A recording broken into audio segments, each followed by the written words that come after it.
طيب ثم سننظر إلى حروف الجر. Kita akan tengok huruf jar ataupun kata sendi. Kata sendi. Di sini kita ada 6 huruf jar. Awalan min. Min. Min bermakna dari atau daripada. Dari atau daripada. Mathalan, Fatimah min al-fasl. Atau kalau kamu nak sambung baca dia, Fatimah min al-fasli. Okey, jadi min di sini bermaksud dari. Yang kedua kita ada huruf jar ila. Ila bermakna ke. Ila bermakna ke. Baik, مثلا أذهب إلى المسجد. أذهب إلى المسجد. Saya pergi ke masjid. Saya pergi ke masjid. حرف الجر الثالث في. في bermakna di ataupun pada. Okey, di ataupun pada. Okey, contoh مثلا في البيت أو الأم في البيت. Ibu di rumah. Ibu di rumah. Yang keempat kita ada huruf jar ala. Ala. مثلا الابن على السرير. الابن على السرير. Iaitu anak lelaki itu di atas katil. Anak lelaki itu di atas katil. ثم عندنا حروف الجر ب. Okey, huruf jar seterusnya adalah b yang bermaksud dengan. مثلا أكتب بالقلم. أكتب بالقلم. Saya menulis أكتب. B dengan qalam, pen. Saya menulis dengan pen. Okay, jadi kalau dengan kita nak sebutkan orang, kita akan gunakan ma'a atau maksudnya bersama. Contoh, Adhabu ilal masjid ma'a abi. Saya pergi ke masjid bersama ayah saya. Okey, kita tak guna bi. Tayyib, thumma huruf jar al-akhir li.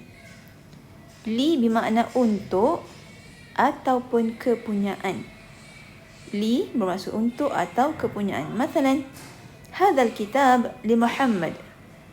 Hadzal kitab li Muhammad. Buku ini untuk Muhammad. Ataupun buku ini kepunyaan Muhammad.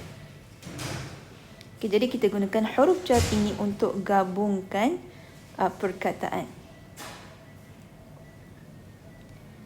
Okay, dan membentuk makna. Kemudian kita pergi kepada zaraf makan. Zaraf makan, okay, iaitu perkataan yang menunjukkan tempat. Perkataan yang menunjukkan tempat. Okay, zarful makan. Awalan, amama. Amama bermakna di hadapan atau depan. Okay, ingat imam berada di depan. So amama bermakna di hadapan. Mathalan, al-muhadir amama al-idarah.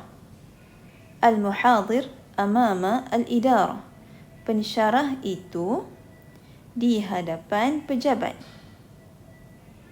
Pensyarah itu di hadapan pejabat. Okay, sekarang kita menerangkan kedudukan pensyarah ini di hadapan pejabat. Thumma zarful makan al-thani khalfa. Khalfa bermakna di belakang. Okay, dia berlawan dengan amama. Khalfa di belakang. Mathalan, al-mal'ab khalfa al-musalla. Padang itu di belakang surau. Thumma bijanib. Bijanib bermakna bersebelahan atau di sebelah. Mathalan, al-faslu bijanib al-maktabah. Al-faslu bijanib al-maktabah. Okay, kelas itu di sebelah perpustakaan. kelas itu di sebelah perpustakaan. Atau at-talib bijanib al-mudarris. Pelajar itu di sebelah guru. Okey, pelajar itu di sebelah guru.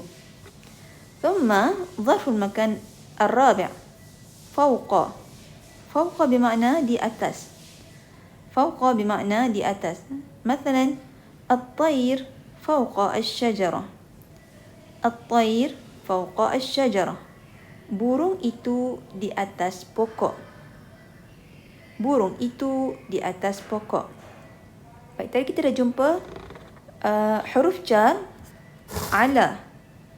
Ala yang bermaksud di atas. So, adakah fauqa dan ala ni sama? Tidak. Okey, ada beza antara fauqa dan juga ala. Okey, di mana?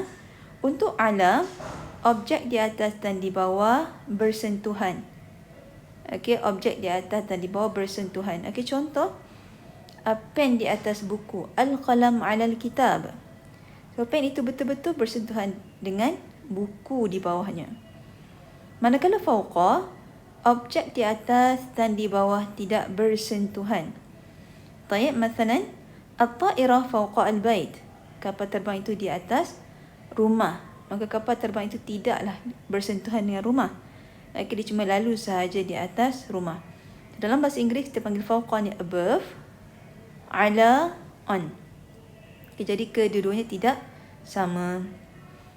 Kemudian kita tengok zarf makan yang terakhir, iaitu tahta.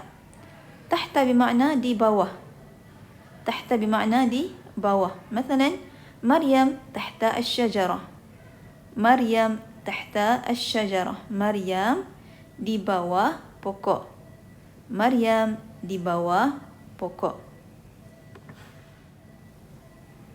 طيب الآن ننتقل إلى الحوار الثاني.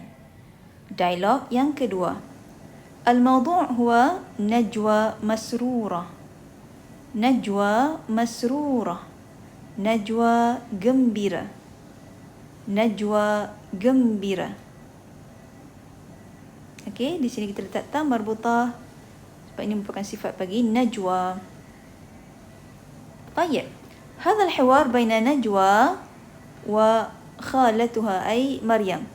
Dialog ini antara Najwa dan juga makciknya iaitu Maryam. Okay, khalah tadi ialah makcik sebelah ibu. Okay, dan namanya ialah Maryam.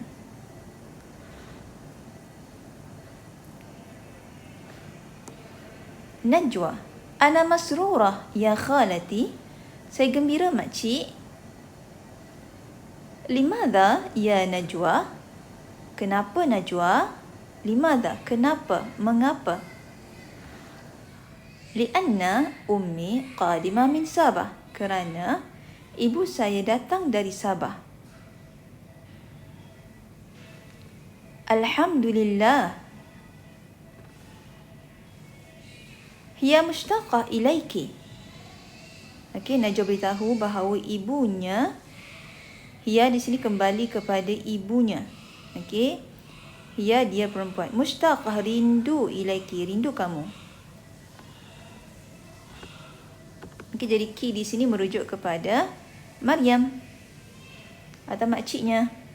Hal sihatuha jayyidah? Adakah kesihatannya bagus? Okey, kesihatannya ha di sini atau Hiya kembali kepada ibu Najwa. Naam, sihatuha jayyidah. Ya, kesihatannya bagus. Wal'an hiya fi baiti. Dan sekarang dia di rumah saya. Tafaddali li ziyaratiha. Silakan menziarahinya.